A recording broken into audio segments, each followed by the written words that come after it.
ಈ ಪರೋಪಕಾರಾರ್ಥಂ ಇದಂ ಶರೀರಂ ಅನ್ನೋದಕ್ಕೆ ಒಂದು ಸಂಗತಿಯನ್ನು ಜ್ಞಾಪಿಸ್ಕೊಳ್ತೀನಿ.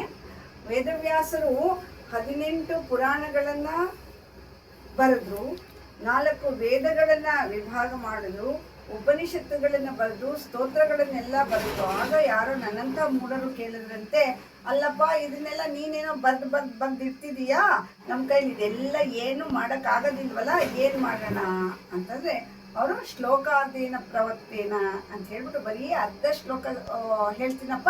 ಅದು ಯಾವುದು ಅಂತಂದರೆ, ಪರೋಪಕಾರಾಯ ಪುಣ್ಯಾಯ ಪಾಪಾಯ ಪರಪೀಡನಂ. ಮನುಷ್ಯ ಜೀವನದ ಸಾಧನೆ ಯಾವುದು ಅಂದರೆ, ಒಬ್ರಿಗೆ ಒಳ್ಳೇದು ಮಾಡೋದು ಪುಣ್ಯ ಗಳಿಸ್ಕೊಳ್ತೀವಿ, ಒಬ್ರಿಗೆ ಕೆಟ್ಟದ್ದು ಮಾಡ್ತಿದ್ದೀವಿ ಅಂದರೆ ಅಲ್ಲಿ ಪಾಪವನ್ನು ಗಳಿಸ್ತೀವಿ. ಹಾಗಿರ್ಬೇಕಾದ್ರೆ ಪರೋಪಕಾರವನ್ನು ನಾವು ಮಾಡುವ ಭಾವನೆ ಬರಬೇಕಾದ್ರೆ ನನಗೆ ಸಾತ್ವಿಕವಾದಂತಹ ಆಹಾರವನ್ನು ತಿನ್ನುವ ಪದ್ಧತಿ ಇರಬೇಕು. ಮತ್ತು ಸಾತ್ವಿಕ ಆಹಾರವನ್ನು ಸಾತ್ವಿಕ ಶೈಲಿಯಲ್ಲಿ ಬೆಳೆಯಬೇಕು.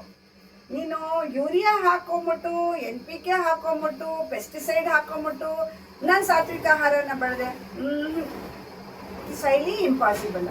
ಹಾಗೇನೆ ಸಾತ್ವಿಕ ಆಹಾರವನ್ನು ಸಾತ್ವಿಕವಾಗಿ ಬೆಳೆದೆ ತಯಾರು ಮಾಡಿದ್ದೆ. ಹೇಗೆ ಮಾಡಿದೆ?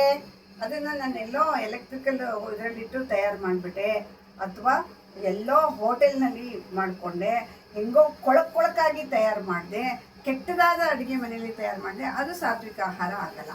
ಸಾತ್ವಿಕ ಆಹಾರವನ್ನು ಬೆಳೆಯುವುದು, ಸಾತ್ವಿಕ ಆಹಾರವನ್ನು ತಯಾರು ಮಾಡುವುದು. ನಗ್ತಾ ನಗ್ತಾ ಊಟಕ್ಕೆ ಬಡಿಸಿ ಖುಷಿಯಾಗಿ ಹೊಟ್ಟೆ ತುಂಬುತ್ತೆ. ಸಿಡ್ಕೊಂಡು ಬಡಿಸಿದ್ರೆ ಅಯ್ಯೋ ನಾನು ಯಾಕಾದರೂ ಇವ್ರ ಬಂದು ಊಟ ಮಾಡ್ತಿದ್ದೀನಪ್ಪ ಅಂತ ಹಿಂಸೆ ಆಗುತ್ತೆ. ಊಟ ಅನ್ನೋದು ಅದೊಂದು ಯಜ್ಞ, ಅನ್ನ ಯಜ್ಞ ಅಂತ ಕರಿತೀವಿ. ಆ ಅನ್ನ ಯಜ್ಞವನ್ನು ಅತ್ಯಂತ ಶ್ರದ್ಧೆಯಿಂದ ಪ್ರೀತಿಯಿಂದ ಸಾತ್ವಿಕವಾಗಿ ಮಾಡುವಂತಹ ಪರಿಸ್ಥಿತಿ ಬಂದರೆ ನಮ್ಮ ಆಹಾರದ ಪದ್ಧತಿ, ನಮ್ಮ ಶೈಲಿ, ನಮ್ಮ ಜೀವನಕ್ಕೆ ತುಂಬ ಆರೋಗ್ಯವನ್ನು ಕೊಡುತ್ತೆ. ಇದಿಷ್ಟು ಇವತ್ತು ಹೇಳಲಿಕ್ಕೆ ಇತ್ತು.